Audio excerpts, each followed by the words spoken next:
In my Brian Usna video, I called him the sequel director, but there's actually a director out there that's probably directed more sequels than Brian Usna. Whereas Brian Usna can direct, pretty decent sequels. This director, who named Jeff Burr, directs very below average to mediocre sequels. My problem with Jeff Burr is he just kind of wallows in mediocrity. He really hasn't directed a great film, or any really good, even a good film, to be honest. And he seems like such a great guy in real life. In all the interviews I've seen, he seems like a great guy, and it's just a shame that none of his films are that good. I'll be honest. The first film I have of his is actually not a sequel. His first film he ever directed, From a Whisper to a Scream, better known in theaters when it was released and on video as The Offspring. This is an anthology horror film.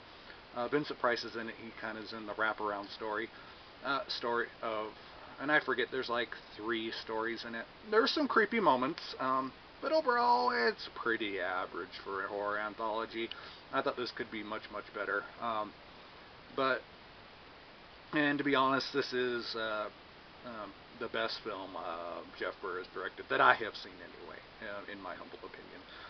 And this DVD's out of print, the MGM DVD, but if you're a horror fan, you can still pick it up for a pretty cheap price. Then after The Offspring, or From a Whisper to a Scream, he directed Stepfather 2, and the subtitle is Make Room for Daddy. Yes, that is actually on the subtitle, on the screen title sequence. Now, this is, when I said Jeff Burr wallowed in mediocrity, yeah, he makes very mediocre to below average sequels, and this is no different.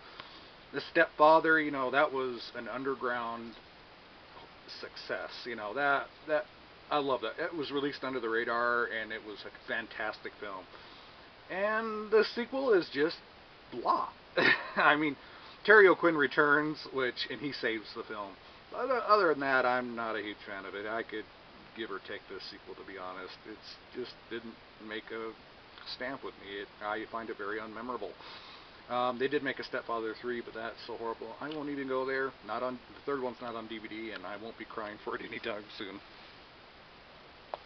Oh, and then he directed Leatherface, Texas Chainsaw Massacre 3. And I respect Jeff Burr for trying to bring the series back to a more serious, darker tone. Tobe Hooper's second film really went comedic and over the top. And this film ignores continuity. It really basically acts like a pseudo remake of the first film. But then again, it's so damn mediocre. I mean, after watching it, you don't really remember anything. I mean, yes, the second one was over the top and gory, but at least that was memorable. This one, man, it's just nothing. And has a great cast in it too, even a young Viggo Mortensen. And Jeff Burr, he's notorious for having production problems in his films. He always is in battles with producers, it sounds like. He was fired off this film and then came back. And same with Stepfather 2. They went back and refilmed a few bloody and death scenes without his involvement. And yeah, he just really made a really unmemorable sequel with this. It is, of course, better than the fourth film, Texas Chainsaw Massacre: The Next Generation. I mean, anything's better than that one, but just a very forgettable sequel. Then we got Pumpkinhead 2, Bloodwings. Shit. I love the first Pumpkinhead. Stan Winston's dark, moody, creepy style. Lance Henriksen gave a fantastic performance, and what do we get here? Another direct-to-video forgettable film. I don't know. Hey, Jeff Burr again. Mediocre, forgettable. This film just, after watching it, I'm like, God, that was just so forgettable. You can't really remember a whole lot of it. I'm going to have to rewatch this film sometime and write reviews on them down the road. But then again, another forgettable sequel. Actually, to be honest, about a little over a decade later, they made Pumpkinhead 3 and 4 for Sci-Fi Channel. These made-for-TV sequels are actually better than the direct-to-video one there. I never thought I'd say I like the Sci-Fi Channel original sequels better than that, but I do. Oh! I'm actually going to praise Jeff Burr for these. Jeff Burr directed back-to-back Puppet Master 4 and Puppet Master 5 for Full Moon Entertainment, for Charles Band, the producer. And you know what?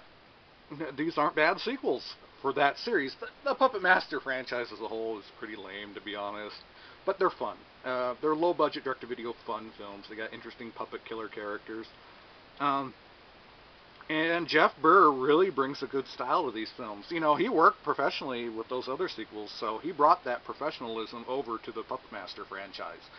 And these films, look it, they're more polished, have more production value than the first couple Puppet Master sequels. There are some stuff in these sequels. Of course, I really despise films that are made back to back, because the second one that was made back to back is never as good as the first one. I mean, even mainstream Hollywood films like Pirates of the Caribbean 3 is not as good as Pirates of the Caribbean 4. I mean, 2. And Trancers, some Full Moon stuff, Trancers 5 isn't as good as Trancers 4. Subspecies 3 isn't as good as Subspecies 2. It just goes on and on. I'm just not a fan of back-to-back made sequels. But this is actually one of the better duos that I've seen.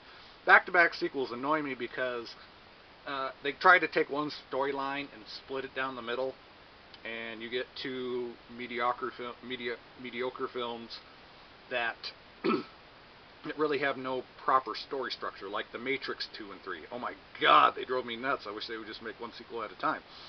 This, again, is one of the better ones. These do work pretty good on their own. 5 isn't as good as 4, but you know, if they split them up, they work actually pretty good on their own.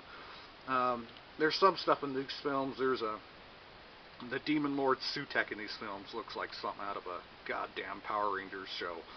And those sequences that take place in another dimension drive me up the wall. They almost ruin the movies for me. But overall, these are good sequels in that franchise. Are they good films overall? No. Are any of the Puppet Master films? No. But for what the Puppet Master franchise is, these are good sequels, and I'll give Jeff Burr credit for that. And these are actually the last good, quote-unquote, good entries in the Puppet Master franchise. The sequels to come all really suck. 6, 7, 8, 9, and 10. Oh, just horrible. If you want to see how much I hate those, go to my review blog that I do with my brother and read up on my reviews on the entire Puppet Master series, and you'll hear me have a bitch storm on those. But there you go. It's kind of sad when the best films in his filmography are Puppet Master 4 and 5, because not good, forgettable, and mostly forgettable. This is my Jeff Burr collection. Definitely not one of my favorite directors, but I still own a number of his films.